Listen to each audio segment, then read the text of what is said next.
Halo,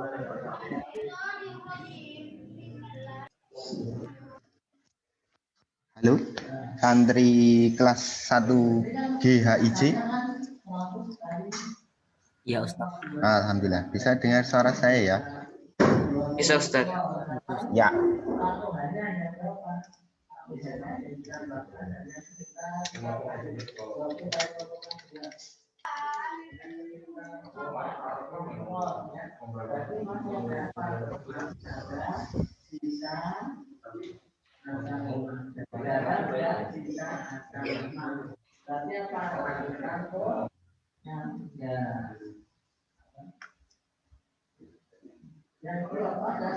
Baik, jam 8.14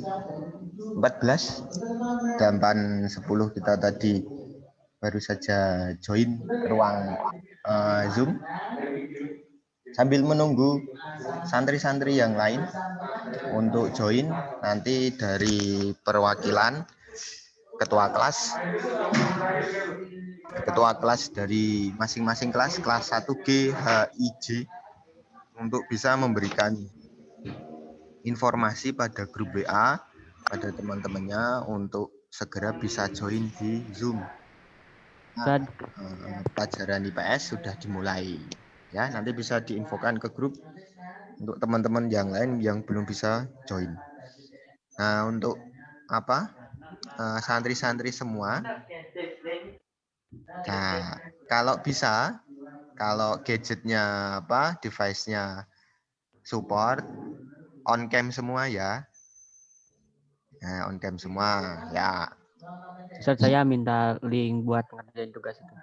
Oh ya, nggak apa-apa. Jadi bagi yang device-nya support bisa on cam. Kalau tidak memakai foto profile. Jadi biar tidak blank hitam ini. Kalau device-nya support. Kalau nggak bisa ya nggak apa-apa. Yang penting beri nama. Yang penting diberi nama, kelas, absen, kemudian nama. Itu ya. Biar bisa kelihatan. Nih.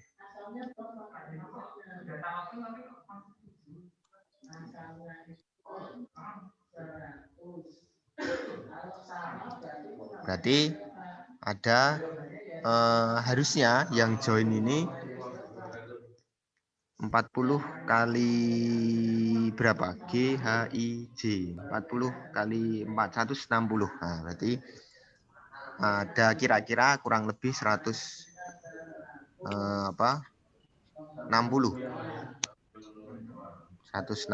nanti santri bisa join. Oke. Assalamualaikum warahmatullahi wabarakatuh. Waalaikumsalam warahmatullahi wabarakatuh. Assalamualaikum warahmatullahi wabarakatuh. Bismillahirrahmanirrahim.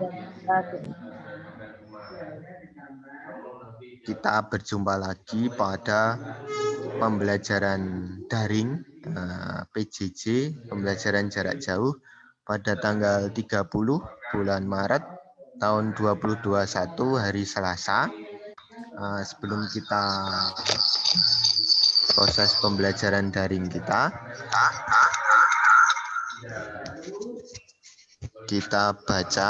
berdoa dengan membaca basmalah bersama-sama. Bismillahirrahmanirrahim. Harapannya aktivitas proses pembelajaran kita ini berlangsung lancar karena pembelajaran daring ini sangat dipengaruhi oleh kondisi jaringan. Harapannya jaringannya stabil sampai nanti akhir kelas daring. Ya, salawat serta salam selalu kita curahkan ke hadirat Nabi Muhammad Shallallahu Alaihi Wasallam.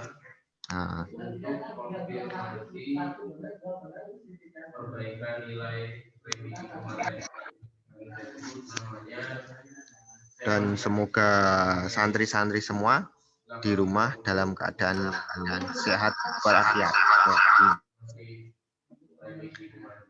Baik, saya share screen dulu ya.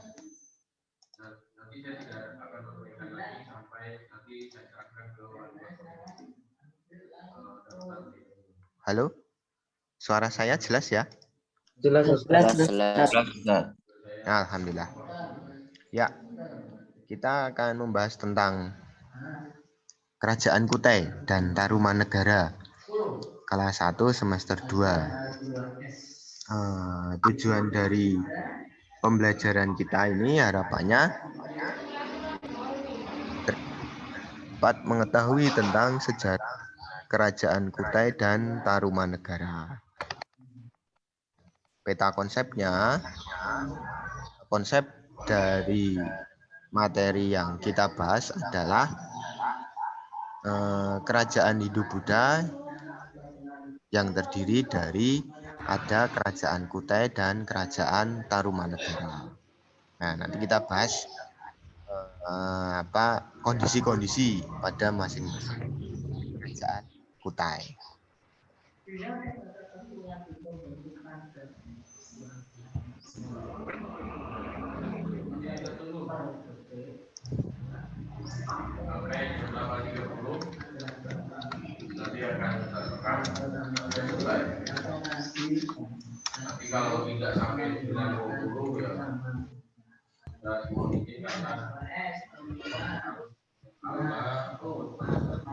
Nah, sebenarnya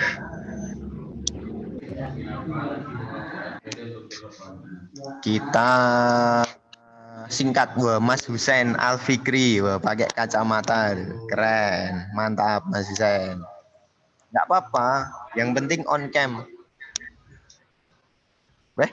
Siap.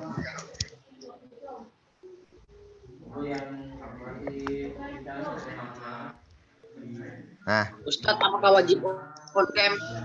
ya kalau device-nya support, kalau bisa pakai pakai on cam ya. Baik Ustaz. Yoi.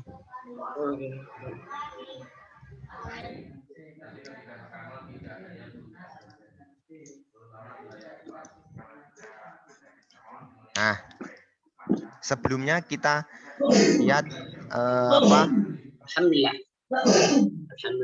Oh ya, nggak apa-apa. Maaf Ustadz, saya sambil makan tidak on cam. Ya, nggak apa-apa, silahkan. Nah,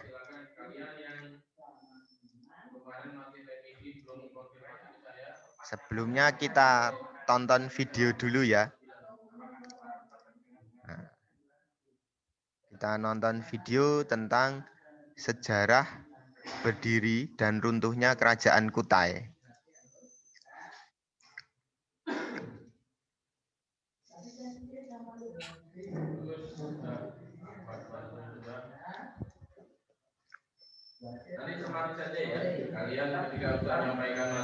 Biasanya nge-lag Ustaz kalau share video kayak gini. Gimana? Kalau di sini nge-lag Ustaz, kalau nge-lag. share video seperti ini nge-lag banget Ustaz. Oh, gitu. Ya Ustaz.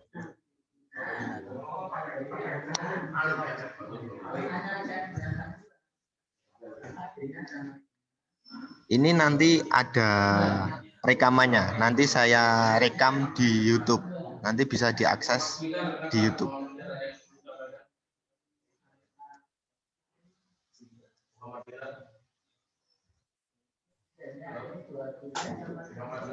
Patah-patah Ustaz.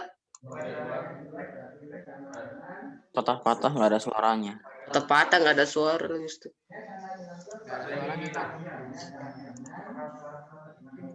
Tulisannya kecil sekali Ustaz. Tulisannya sangat kecil.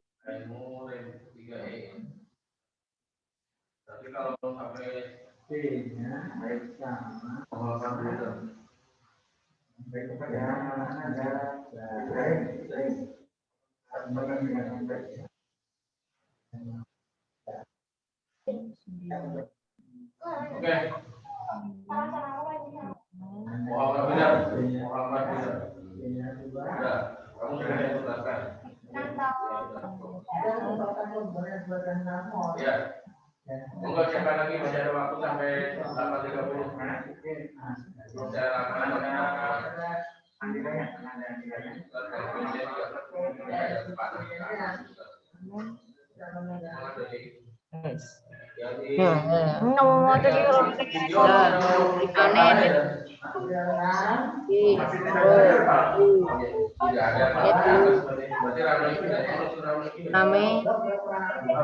di loro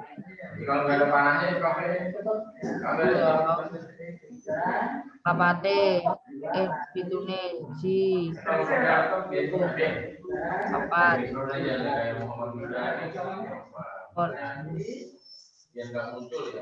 papat lima enam nomone empat mon malah 6 loh. Tuh, malah 6 loh. Tuh, dan nganu kok. Bingung ya anjing. Yang penting untuk revisi UTS itu konfirmasi aja. Assalamualaikum Ustaz, saya kemarin revisi tapi yang penting konfirmasi. Coba Iqmal, keluar Iqmal. Ngomongnya itu. Iqmal. Ada yang ngomong kasar. Astagfirullahaladzim, kamu berdosa banget. Oh, Astagfirullah.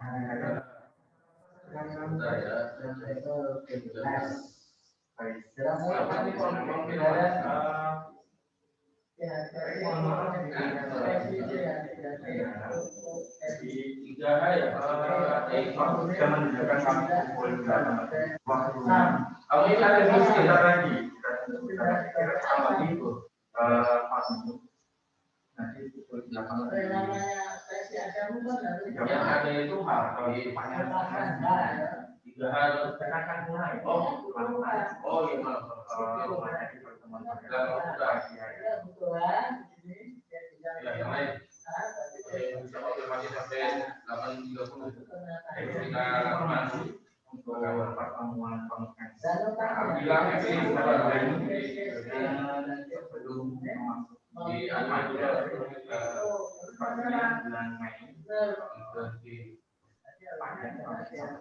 Berarti kalian hadir dalam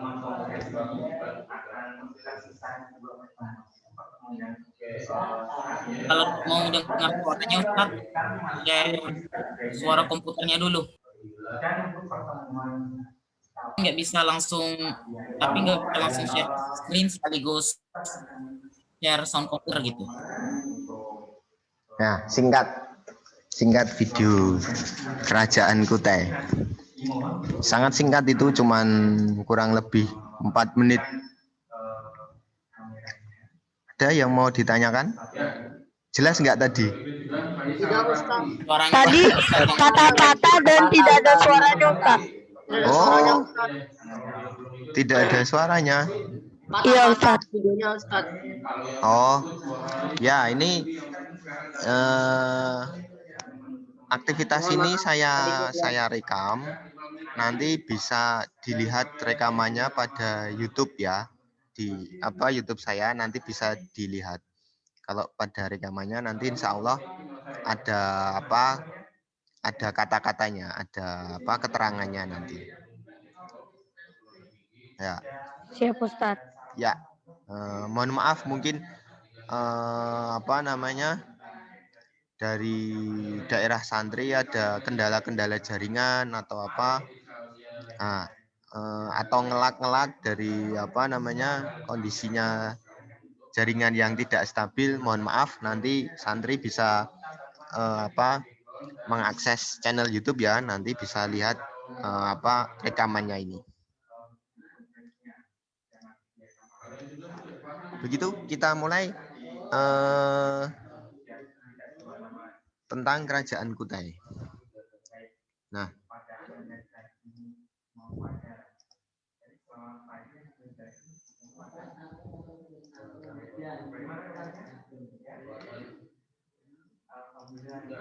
Nah, ini lahirnya kerajaan yang bercorak Hindu-Buddha itu adanya bukti bahwa pengaruh kebudayaan Hindu-Buddha itu ada di Indonesia. Nah, kita mulai di Kerajaan Kutai. Nah, Kerajaan Kutai itu berdiri sekitar abad ke-5. Nah, dia terletak di Muarakaman, Kalimantan Timur, tepatnya di hulu Sungai Mahakam. Nah, informasi awal tentang kerajaan Kutai itu diketahui dari yupa. Nah, ada 7 buah yupa yang menjadi sumber utama bagi para ahli untuk mengetahui sejarah kerajaan Kutai. Nah, yupa itu adalah tugu batu yang fungsinya itu sebagai tugu peringatan. Itu yupa. Nah, yupa itu dikeluarkan pada masa pemerintahan Raja Mulawarman. Nah, prasasti yupa itu ditulis dengan huruf Pallawa. Nah, coba ya saya cari ya. Nanti kita bisa lihat bersama-sama.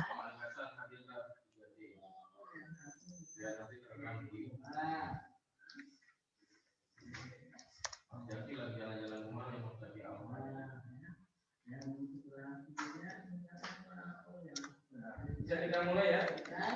Bentar saja. Yang penting buat rekaman.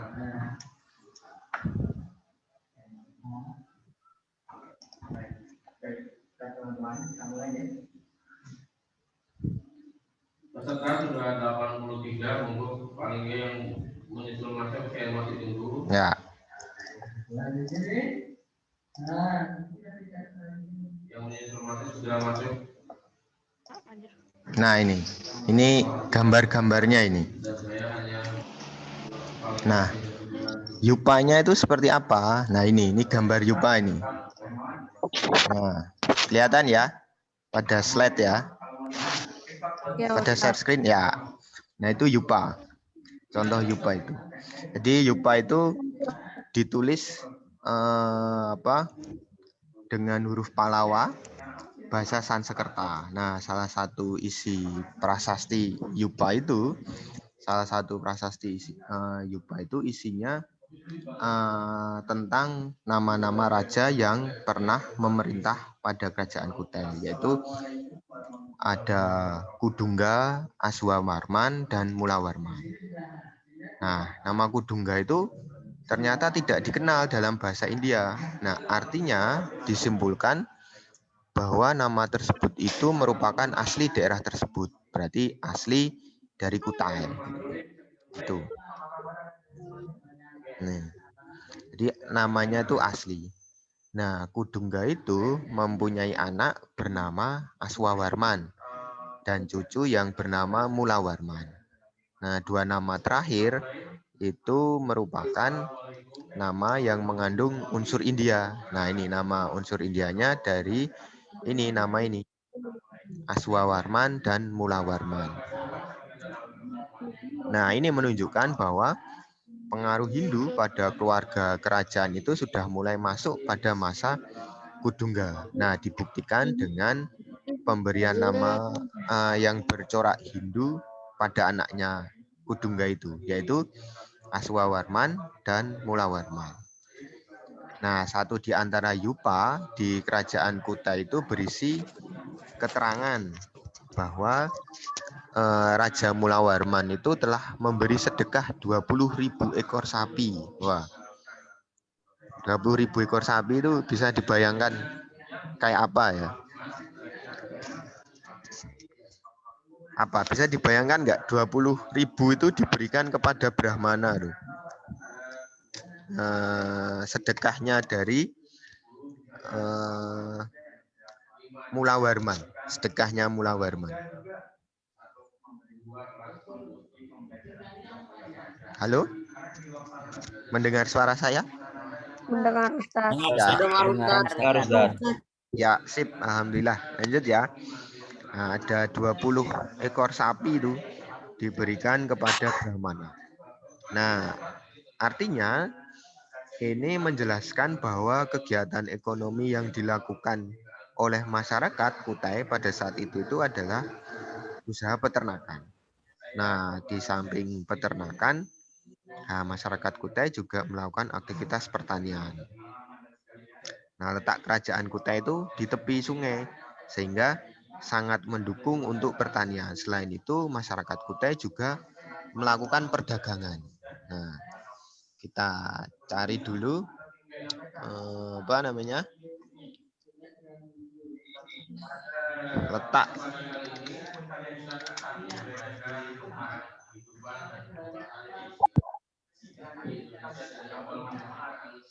nah ini.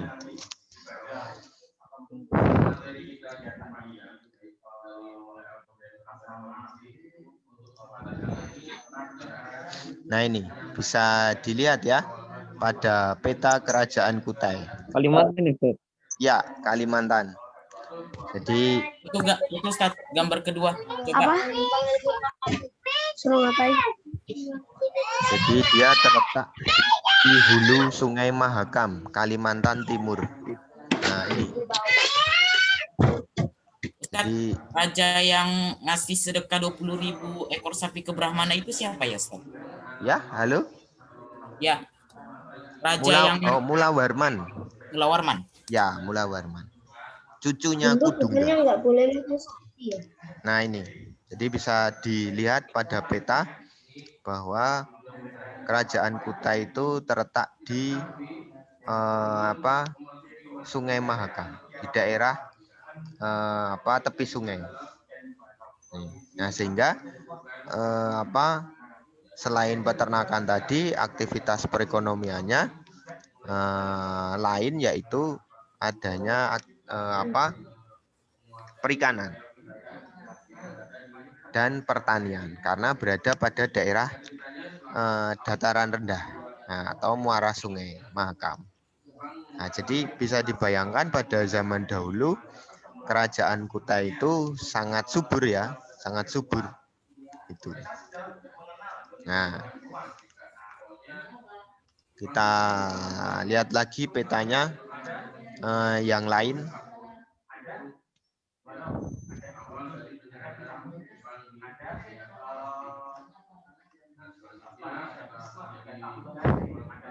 Nah,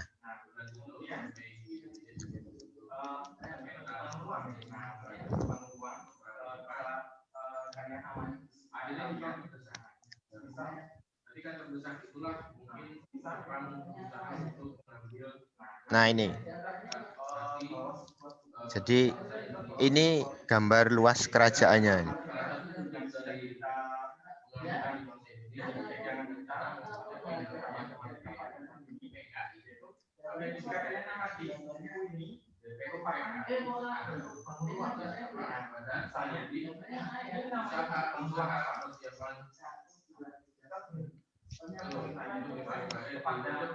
Wah, nggak bisa dibesarin ya. Nah, tapi kelihatan ya. Kalau pakai handphone bisa dibesarin kok. Ini masih loading. Iya ya, loading ya. Loadingnya lama.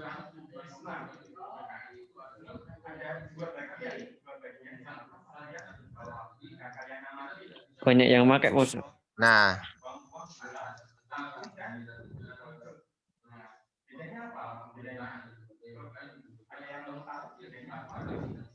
Oh, nggak bisa dibesarin. Nah inilah kira-kira ini luas dari kerajaan Kutai. Ada Kutai Timur, ada Kutai Kartanegara dan Kutai Barat. Nah, ini.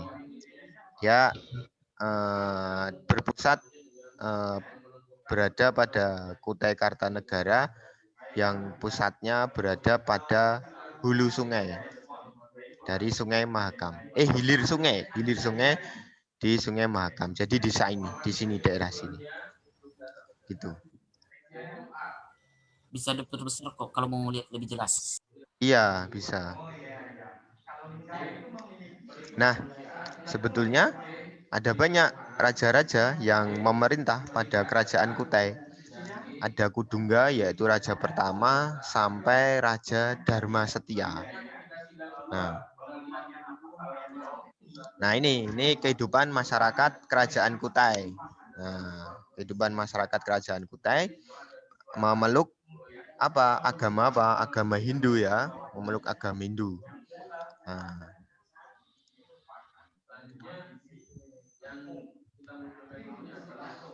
Nah, nanti santri kalian semua bisa lihat materi ini, bisa browsing, ada data-data mengenai luas kerajaan Kutai, kemudian sistem politik kerajaan Kutai, kemudian ada kehidupan masyarakat kerajaan Kutai, meliputi bidang agama, kemudian bidang sosial budaya, kemudian bagaimana ceritanya runtuhnya kerajaan Kutai, dan peninggalan-peninggalan sejarahnya. Nah, ini contohnya. Nah, nanti santri bisa akses ini, browsing aja banyak di Google. Nah, karena nanti ada tugas juga yang menanti. Nah, materi ini nanti ada hubungannya dengan tugas yang nanti yang menjadi deskripsi penugasan. Nah, oke. Ada yang mau ditanyakan kerajaan Kutai? Tidak ada? Saya Ustadz. Oh ya, Ustadz. silahkan bertanya. Saya Raful Alfar dari kelas 1A ingin bertanya Ustadz. Ya, silahkan.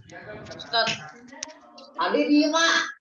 Ustadz, kalau Ustadz itu kan yang masuk ke Indonesia itu orang India atau apa Ustadz di kerajaan Kutai itu? Ya, kerajaan Kutai itu mendapat pengaruh Hindu dari India. Jadi dari aktivitas perdagangan-perdagangan yang kemarin kita bahas, perdagangan pada jalur darat, jalur sutra, dan juga jalur laut. Gitu. Sebelum agama Hindu masuk di Kutai, agama apa yang oleh Feminisme dan dinamisme. Ya, feminisme dan dinamisme. Betul. Agamanya.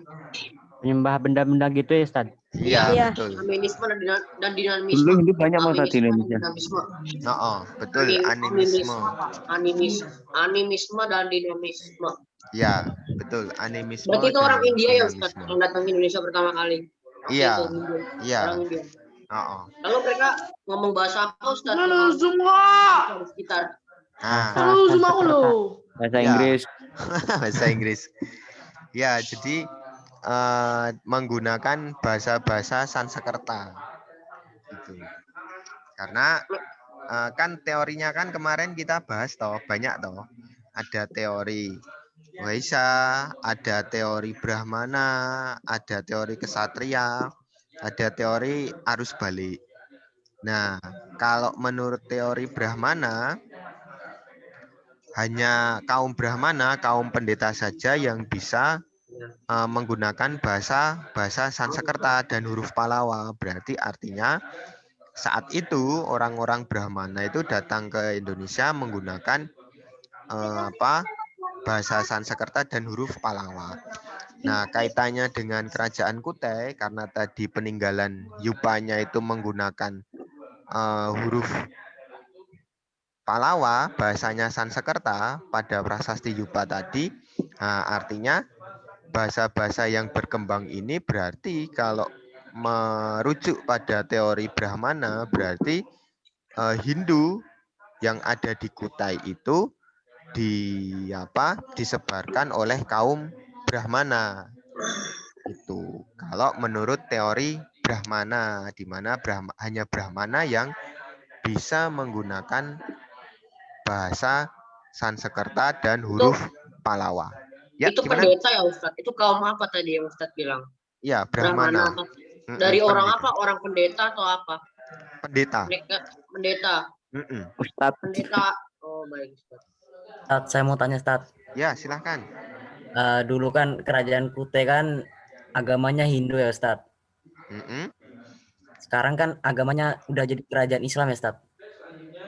Ya. Nah, itu ada ceritanya nggak Ustaz? Dari mana awal mula agama Hindu, terus kan Raja Kedungga itu salah satu raja yang berpengaruh ya Ustaz ya. Kok bisa jadi sekarang tuh jadi kerajaan Islam gitu Ustaz? Ya, dengan apa namanya aktivitas perdagangan tadi, kemudian interaksi dan hubungan komunikasi antara pedagang dan orang-orang Nusantara, maka kebudayaan-kebudayaan itu mudah terserap. Apalagi sebaran agama Hindu-Buddha itu dilakukan secara damai. Begitu juga sebaran agama Islam itu juga dilakukan secara damai. Nah, pada teori-teori persebaran agama Islam juga banyak. Ada yang berasal dari pedagang dari Gujarat atau dari teori-teori yang lain. Nah, ceritanya hampir mirip bahwa pedagang-pedagang dari India, dari Cina, kemudian dari Arab, dari Gujarat, macam-macam yang memiliki budaya atau religi Hindu, Buddha, dan Islam pada saat aktivitas ekonomi perdagangan di Nusantara itu kan menggunakan musim. Jadi pada saat itu pedagang itu ada yang menetap sementara untuk menunggu angin yang membawa ke daerah asalnya. Nah, pada saat mereka menetap itu, mereka melakukan hubungan komunikasi dengan orang-orang lokal, perempuan misalnya. Nah, akhirnya terjadi pernikahan. Nah, terjadi pernikahan, maka di kerajaan Kutai yang Hindu-Buddha, nah, orang-orang pedagang dari Arab menikah dengan orang-orang Kutai yang wanitanya beragama Hindu atau Buddha, kemudian mengikuti kebudayaan suaminya. Nah, akhirnya sebaran agama Islam itu bisa berkembang. Kenapa kok bisa berkembang dan bisa banyak pemeluk? Karena proses dari akulturasi kebudayaan atau nilai religi di sini yaitu dilakukan secara damai. Jadi tidak ada paksaan. Gitu. Nah, orang-orang dari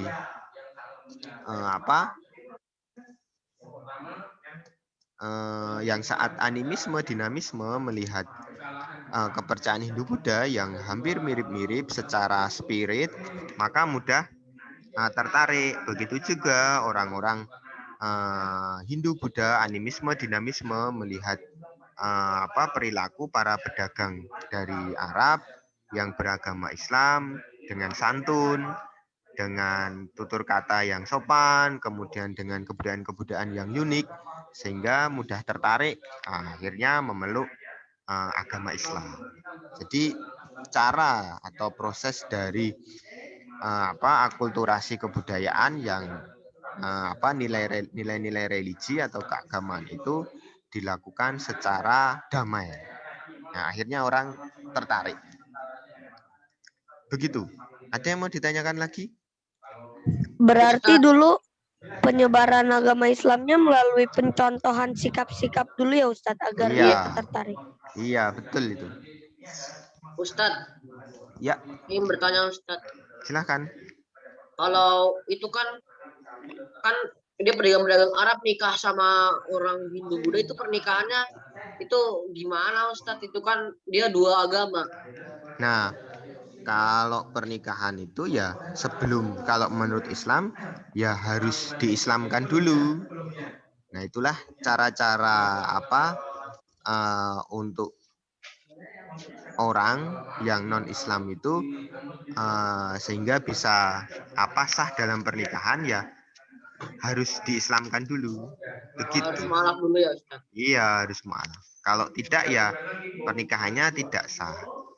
Di dalam dalam pernikahan menurut agama seperti itu dan pernikahan berdasarkan undang-undang pernikahan juga harus satu agama dan satu kepercayaan. Gitu. Nikahnya zaman dulu sama sekarang beda Ustaz? Ya, kalau nikahnya secara adat sama, karena adat sekarang upacara-upacara adat sekarang ini kan juga diadopsi atau masih mencontoh adat-adat zaman dahulu. Ya, gambarannya secara abstrak ya mirip-mirip. Kalau orang Jawa nanti ada upacara-upacara siraman, kemudian menginjak telur, makan bersama dan lain-lain sebagainya. Nah, ini kalian bisa browsing, googling atau melihat YouTube upacara-upacara adat pernikahan menurut suku apa, suku apa. Nah, itu pada zaman dahulu ya memang seperti itu. Nah, perbedaannya adalah mungkin ada pemotongan-pemotongan. Misalkan pada zaman dahulu adatnya itu banyak, ya kan? Yang dilalui itu prosesnya banyak. Tapi kalau untuk sekarang mungkin ada pemotongan, jadi dipersingkat. Yang ini enggak ada, gitu. Yang dulu ada, yang sekarang enggak ada karena alasan efisien. Nah, begitu. Tapi secara diimajinasikan itu ya sama, karena adat pernikahan sekarang kalau nikahnya menggunakan cara adat ya itu diadopsi dari cara-cara dahulu gitu. Itu sesat tidak? Ini kaitannya dengan kebudayaan. Poinnya adalah saat kebudayaan itu tidak bertentangan dengan Al-Quran dan hadis, ya tidak apa-apa. Gitu. Itu aktivitas-aktivitas kebudayaan yang sampai saat ini masih dipelihara. Ya kalau berarti tidak sesat ya Ustadz itu. ya Kan tidak bertentangan dengan Al-Quran dan iya tidak bertentangan dengan Al-Quran. Berarti itu nggak sesat ya Ustadz? Ya, ini kalau sesat atau tidak sesat untuk level keilmuan saya yang yang tidak mempelajari ilmu-ilmu fikih atau ilmu-ilmu tentang lebih detail tentang ilmu itu. Nah, ini saya tidak bisa menjawab. Sesat tidak sesat itu saya tidak bisa menjawab karena bukan ranah keilmuan Ustadz, bukan ranah keilmuan saya. Nah, itu nanti santri bisa ditanyakan itu hukum-hukum itu pada Ustadz yang berkompeten. Misalkan Ustadz mata pelajaran apa ya? Mata pelajaran fikih ya. Mata pelajaran fikih. Nah, nanti bisa ditanyakan sama ustadznya itu kira-kira sesat atau tidak. Nah, tapi mungkin yang bisa Ustadz katakan, yang bisa saya katakan bahwa menyikapi kebudayaan itu mungkin akhirnya berpegang pada adat masing-masing daerah, gitu. Misalkan kalau memang mau menurut Islam, yang menurut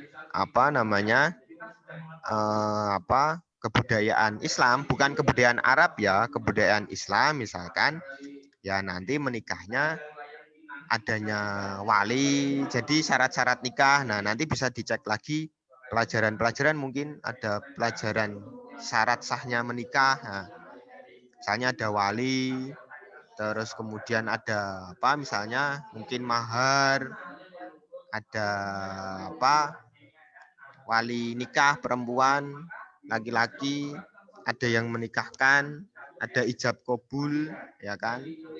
Nah, itu nanti ini materinya dicek lagi. Nah, ini bisa dikatakan sah, misalkan syarat sahnya nikah kalau itu terpenuhi menurut Islam, itu bisa dikatakan sah. Nah, kemudian ada aktivitas lain, misalkan mengundang orang untuk makan bersama, syukur di tempat mempelai nikah. Artinya memberikan informasi pada orang lain bahwa ini ada pasangan yang menikah. Artinya filosofinya supaya memberitahu, supaya tidak terjadi fitnah kalau ini nanti laki-laki dan perempuan ini sudah serumah di dalam suatu rumah. Jadi fungsi Ustadz, mohon izin Ustadz, paket data saya sudah sangat tipis Ustadz. Oh iya, nggak apa-apa. Nanti bisa bisa dilihat pada lain waktu pada YouTube ya. Baik Ustadz. Ya, nggak apa-apa. Out dulu nggak apa-apa. Assalamualaikum. Waalaikumsalam warahmatullahi wabarakatuh. Nah, nanti apa? Cara filosofinya orang memberitahu masyarakat untuk datang ke prosesi pernikahan, terus memberi makan-makan, syukur. Nah, itu filosofinya itu ucapan syukur dari orang tua karena sudah berhasil menikahkan anaknya, dan memberitahu pada orang lain bahwa masyarakat sekitar bahwa ini ada anak saya sudah menikah dan ini sah supaya besok tidak terjadi fitnah. Nah, itu filosofinya itu. Nah, nanti Untuk bisa menghindari fitnah ya Ustadz. iya. Nah, kemudian bisa dilakukan aktivitas-aktivitas semacam kayak pengajian. Nah, itu bisa. Nah, jadi tidak menggunakan adat-adat budaya yang sudah dilakukan gitu, kayak siraman, terus menginjak telur. Nah, itu. Tapi kalau dilihat lagi, prosesi siraman, prosesi menginjak telur itu juga memiliki filosofi-filosofi kehidupan yang nantinya berkaitan dengan hubungan-hubungan antara suami istri dalam mengarungi kehidupan nanti. Ya, itu ada filosofinya sebetulnya. Tapi apakah ini sesat atau tidak? Nah, nanti bisa ditanyakan sama ustadz yang lebih kompeten mengenai ilmu itu. Nah, itu. Nah, bisa ditanyakan ya. Nah, kalau ini ustadz tidak bisa menjawab karena bukan ranah keilmuan ustadz, tidak bisa menjawab, bukan keahlian saya begitu.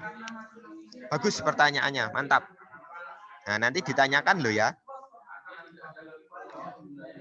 Insyaallah. Ya, mantap. Ada lagi yang mau ditanyakan? Ustaz, kalau kerajaan Mahabharata itu di mana, Ustaz? Ya, kerajaan Mahabharata itu di India. Kamu pernah menonton ya di TV One apa itu? Antv Ustadz. Antv ya. YouTube. Oh, YouTube ya.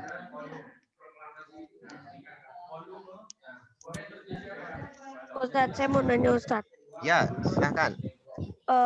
Awal mulanya itu berarti tadi kata Ustadz di Indonesia awalnya itu dari orang India ya Ustadz. Iya. Berarti kita keturunan orang India dong Ustadz. Ya. Ya, kalau menurut teori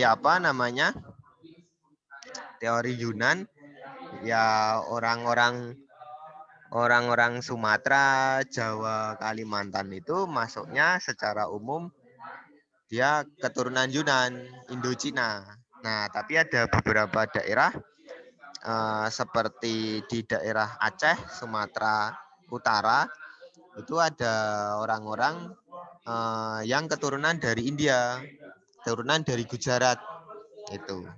Ada itu teman saya kuliah, itu dia keturunan Gujarat, dia dari Sumatera Utara. Nah, jadi memang Nusantara ini sangat kompleks.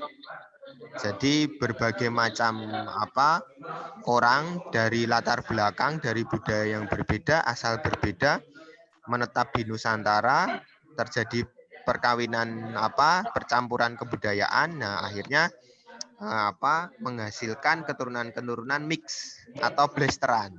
Kira-kira seperti itu. Ustadz, saya mau nanya Ustadz. Ya, silakan. Perubahan agama di kerajaan Kutai itu awalnya dominannya itu kan mayoritas Hindu Buddha ya Ustadz. Nah, Ya. terus sekarang sudah mendominan itu Islam Ustadz. Apakah itu terpengaruh dengan adanya Wali Songo Ustadz? Ya. Memang cerita-cerita ada banyak teori karena sebaran-sebaran agama Islam itu, jadi Wali Songo itu hanya sequel cerita bahwa ada tokoh jumlahnya 9 yang ke-9 orang itu menjadi cikal bakal sebaran-sebaran agama Islam yang ada di Nusantara. Itu hanya sequelnya, potongannya. Tapi secara teori, secara umum bahwa agama Islam yang ada di Nusantara, begitu juga di Kerajaan Kuta itu, dia dibawa oleh para pedagang. Jadi kegiatan-kegiatan perdaganganlah yang kemarin kita bahas, perdagangan melalui laut dari India, dari Arab, dari Mesir, dari Turki. Dari Turki, jadi ada hubungan diplomatik juga kerajaan-kerajaan di Sumatera dengan Turki. Contoh Aceh. Nah, Aceh itu Malaka. Nah, itu juga ada hubungan diplomatik dengan Turki. Nah, jadi masing-masing wilayah itu kalau lebih detailnya sangat susah. Siapa yang menyebarkan? Sangat susah karena waktu sebaran itu secara sporadis. Jadi modelnya kalau diimajinasikan itu spread off dari Turki, kemudian Mesir, India, kemudian ada Belanda juga, kemudian ada Cina juga. Jadi waktu yang hampir bersamaan agama Hindu, Buddha, Islam, Kristen, Katolik, Protestan itu masuk ke dalam Indonesia melalui aktivitas perdagangan laut yang kemarin kita bahas. Jalur sutra. Nah, itu. Gitu. Jadi kalau Cina itu dari perdagangan juga ya? Iya, betul.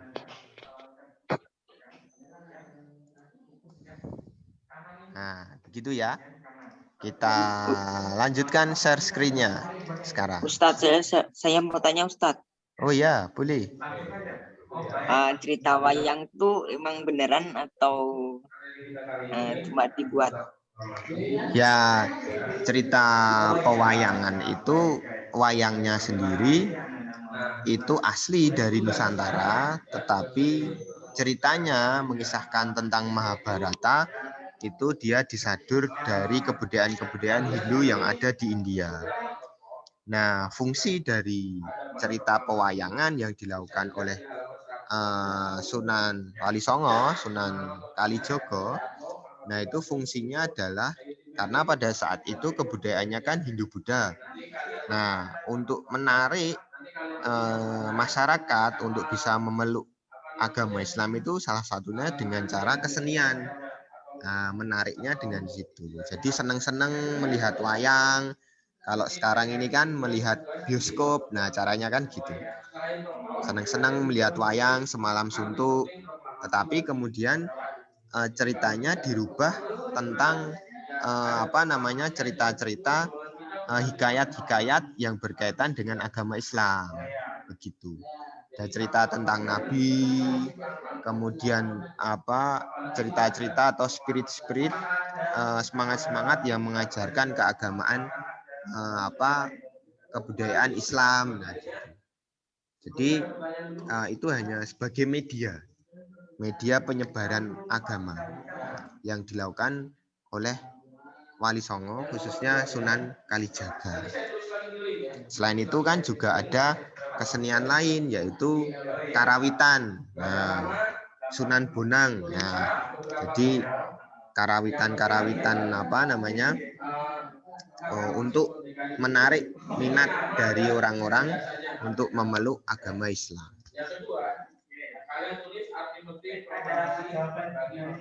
Kemudian lanjut ke slide selanjutnya tentang Kerajaan Tarumanegara.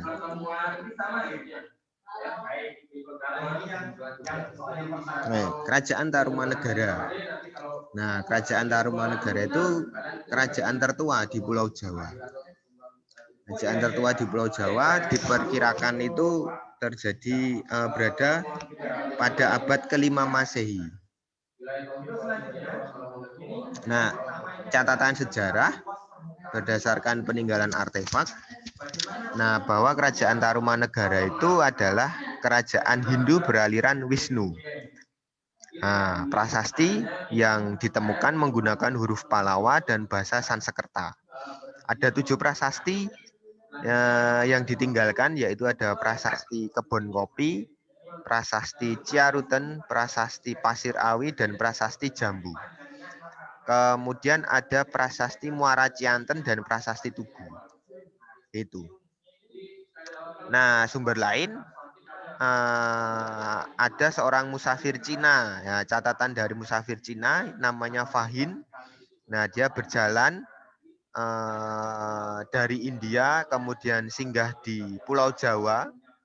Nah, berdasarkan sumber itu bisa diketahui gambaran mengenai kehidupan masyarakat Tarumanegara, yaitu agraris. Mata pencariannya itu bertani. Gitu. Dan kemudian ada aktivitas perdagangan karena memang sebarannya memang kebudayaan Hindu, Buddha, Islam, Kristen, Protestan. Protestan itu juga dari aktivitas perdagangan. Nah, barang-barang yang diperdagangkan menurut tulisan Fahin itu adalah ada cula badak, kulit penyu, kemudian perak. Nah kemudian menurut catatan Fahin juga bahwa di Tarumanegara itu juga ada 3 agama, ada kepercayaan, yakni Hindu, Buddha, dan kepercayaan animisme. Nah, rajanya sendiri itu memeluk agama Hindu. Nah, raja yang terkenal yaitu Tarumanegara adalah Purnawarman.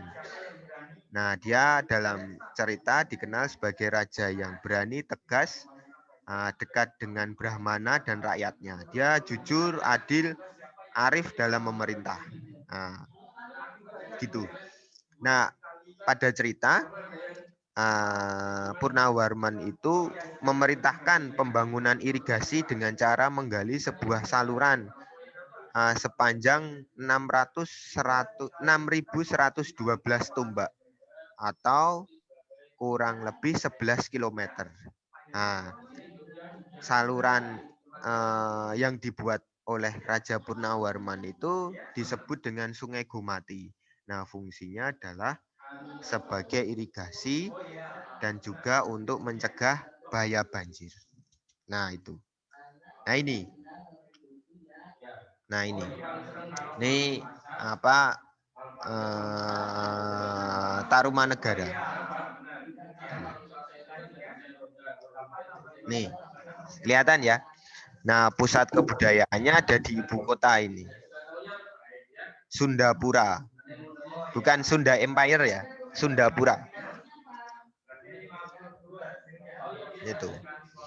Nah, ini wilayah intinya, sedangkan wilayah pengaruh kekuasaannya sampai di sini.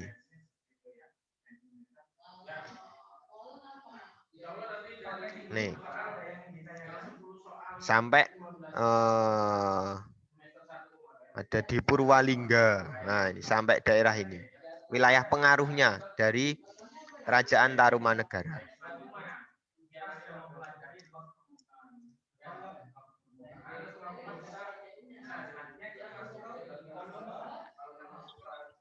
Berarti itu sekarang udah jadi Pulau Jawa, di Pulau Jawa ya Ustadz kerajaannya? Iya.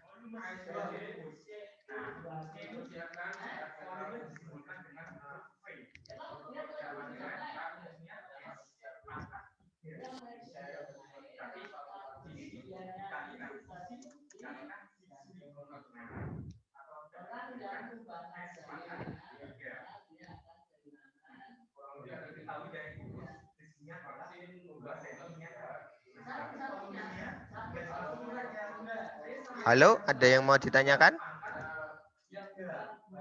Tolong nggak Ustadz. Saya mau nanya Ustadz. Nah, ini. Nah, ini gambar-gambar prasasti peninggalannya. Prasastinya. Kemudian ini. Bagaimana caranya bahasa Palawa itu terbentuk? Wah, kalau terbentuknya bahasa itu berdasarkan konsensus. Jadi artinya secara secara umum antara sesama orang, sesama masyarakat pada suatu daerah membentuk suatu bahasa, di mana bahasa itu merupakan hasil konsensus. Hasil konsensus itu artinya disepakati bersama. Disepakati bersama bahwa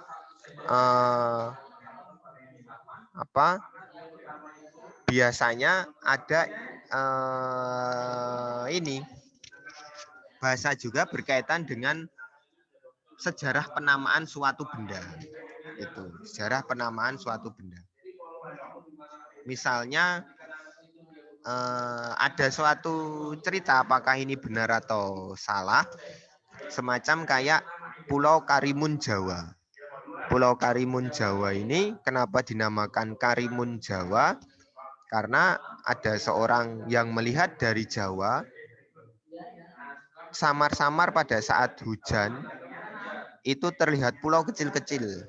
Nah, hujan saat itu terjadi hujan rintik-rintik, di mana bahasa Jawa hujan rintik-rintik itu kremun.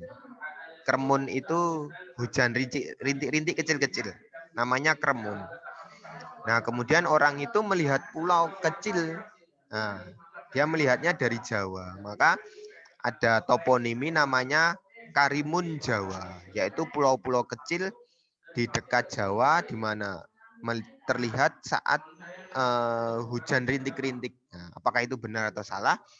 Nah, tapi ada cerita toponimi tentang penamaan suatu objek atau benda. Jadi sejarah dari bahasa itu dipakai itu karena ada konsensus, ada kesamaan makna, ada kesamaan kesepakatan antar satu orang dengan yang lain. Zaman dahulu sebelum ada sebelum orang mengenal tulisan, sebelum masa sejarah atau praaksara. Nah, itu orang menggunakan bahasa tubuh, au hahu hahu. Jadi dia menggerakkan seluruh tubuh. Tapi akal manusia semakin berkembang, kemudian kebudayaannya juga semakin canggih, maka ditemukan menggunakan huruf yang nanti bisa digunakan untuk pengantar percakapan sehari-hari. Nah, itu merupakan sejarahnya, dia itu merupakan suatu konsensus atau kesepakatan antar satu orang yang mendiami satu wilayah. Maka bahasa itu berbeda-beda antar satu orang dengan orang yang lain yang mendiami suatu wilayah. Gitu. Ustadz, terus terbentuknya bahasa nasional itu bisa jadi karena penggabungan dan penyempurnaan bahasa daerah nggak sih Ustadz? Iya, betul. Kebudayaan nasional itu berasal dari kebudayaan daerah. Begitu juga bahasa Indonesia. Ada bahasa-bahasa Indonesia, kata-kata bahasa Indonesia yang disadur atau diambil dari bahasa daerah dan juga dari bahasa-bahasa asing. Contoh, kebudayaan. Kata kebudayaan itu merupakan bukan asli dari asalnya itu bukan dari bahasa Nusantara, bahasa Indonesia, ya kan? Kebudayaan, budi dan daya.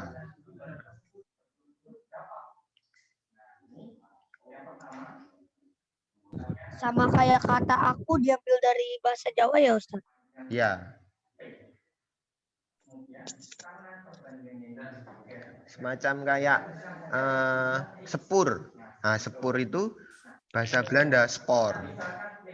Nah, kemudian dia diambil, disadur, orang-orang Jawa mengatakan kereta api itu dengan nama sepur. Sepur. Nah.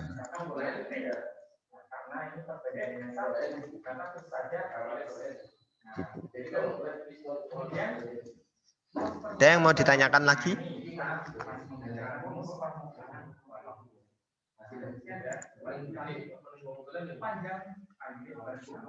Bebas, ada yang mau ditanyakan? Apa saja? Saya mau nanya Ustadz. Ya. Kan biasanya kalau lagi ada pertunjukan wayang, ada di satu sesi itu biasanya bilang kalau yang mau pulang sekarang pulang aja, nanti kalau udah udah ngelihat jangan pulang harus sampai selesai. Itu karena apa ya Ustaz? Ya kan masing-masing orang itu kan apa namanya punya urusan sendiri toh. Jadi kalau ada yang mau melihat wayang tidak sampai semalam suntuk ya nanti bisa pulang duluan karena dia memiliki urusan. Kalau misalnya mau menonton wayang sampai selesai sampai semalam suntuk ya bisa nggak apa-apa karena sifatnya itu kan bebas. Itu.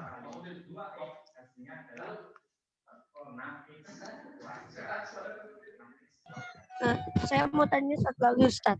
Ya. Itu ulangan harian IPS-nya itu tentang apa ya Ustaz? Ulangan IPS. Apa? Bisa diulangi? Kapan ulangan harian? Tidak ada hari ini. Nggak ada Nggak kok. ada. Nanti Ada, ada Adanya tugas Ustaz. Tugas Ulangan ya. harian nggak ada. Nah, maksudnya tugasnya tentang apa Ustaz? Oh ya, ya ini ya.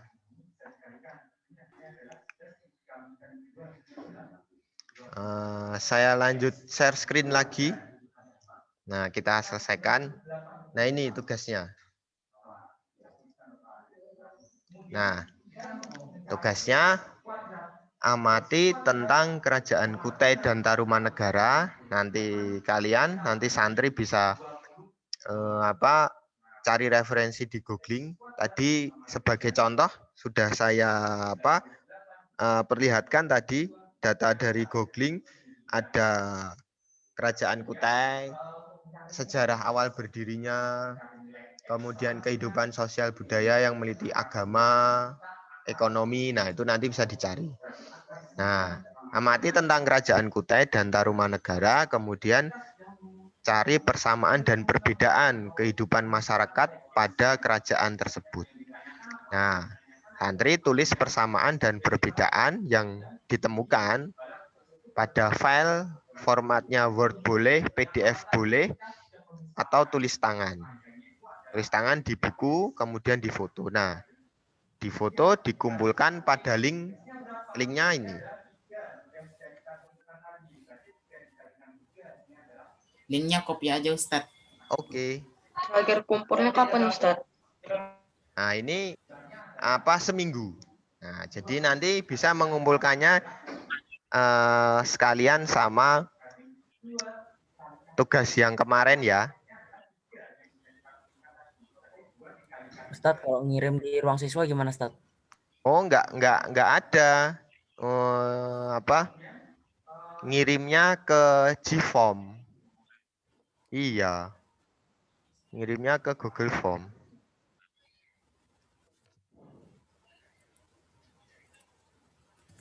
Ustadz, terakhir dikumpulnya kapan nggak Ustadz? Tadi saya nggak kedengaran ya Ustadz.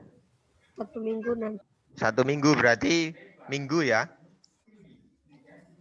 Sudah nampak di chat Zoom? Jadi nggak bisa buka Dano Ustadz, kirim di portal. Iya, nggak bisa. Belum ini Ustadz. Belum keluar Ustadz. Belum ada juga Ustadz. Belum ada. Mungkin belum di-send. Di menu tugas ada kok. Bisa dilihat sendiri. Ya, 1J ada Ustaz.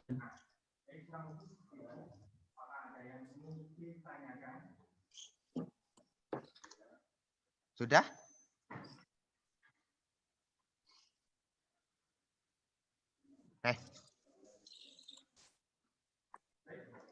Belum. Belum. Oh, ini hanya itu sudah di-share sama Ahmad Furqan Ustaz. Sudah. Itu di Sudah, menu ya? tugas ada kok. Di menu tugas ada. Kalau kalian mau nyari. Kalau pada mau nyari di menu tugas ada kok. Ya. Sip. Iya, di menu tugas ada. Terima kasih atas bantuannya Mas Abdullah kelas 1 sudah chat ulang. Itu ya, di chat sudah ada, nanti di menu tugas sudah ada deskripsi tugas. Nah, nanti ngumpulinya lewat Google Form ya. Ngumpulinya lewat Google Form. Oke? Begitu ya. Ada yang mau ditanyakan? waktu tinggal 2 menit lagi tentang teknis tugas.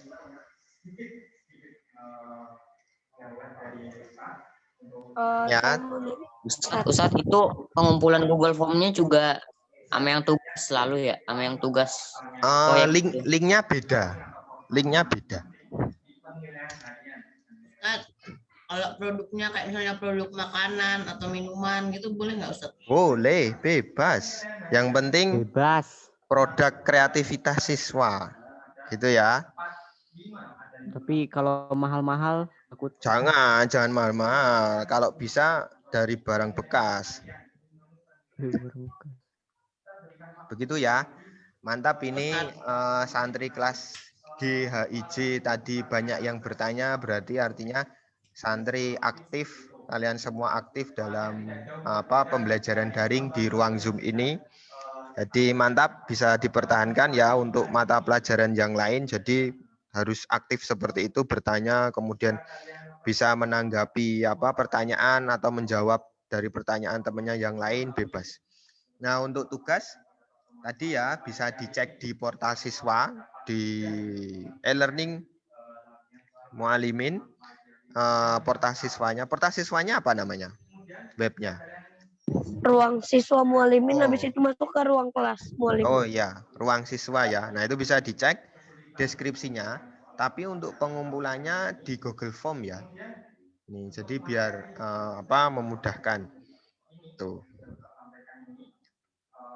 Begitu. Nah, kesimpulannya adalah dari 2 kerajaan yang kita bahas, artinya adalah kerajaan itu tuh selalu bercorak agraris, ya. Karena memang pada kondisi geografis wilayah Indonesia itu merupakan daerah tropis yang memang potensial untuk aktivitas-aktivitas kegiatan pertanian. Nah, ini dari sisi perekonomian, dari sisi struktur ekonomi, kerajaan itu bercorak agraris. Itu ya. Tugas jangan lupa dikumpulkan. Tugas yang kemarin membuat produk siswa dan juga tugas tentang persamaan dan perbedaan kerajaan Kutai dan Tarumanegara. Waktunya seminggu ya. Jadi minggu nanti bisa dikumpulkan. Jadi minggu bisa dikumpulkan. Nah, dari materi ini sangat singkat, nanti santri bisa melihat materi pada buku paket, kemudian materi yang sudah saya share, dan juga bisa browsing pada literatur-literatur lain untuk menambah pengetahuan santri semua. Begitu ya, saya akhiri. Semoga bermanfaat materi ini. Wabillahi taufik wal hidayah. Assalamualaikum warahmatullahi wabarakatuh. Salam Waalaikumsalam warahmatullahi wabarakatuh. Jakarta. Oke, terima Izin kasih. live Ustaz. Assalamualaikum. Waalaikumsalam. Assalamualaikum. Assalamualaikum. Waalaikumsalam warahmatullahi Assalamualaikum, Ustaz. wabarakatuh.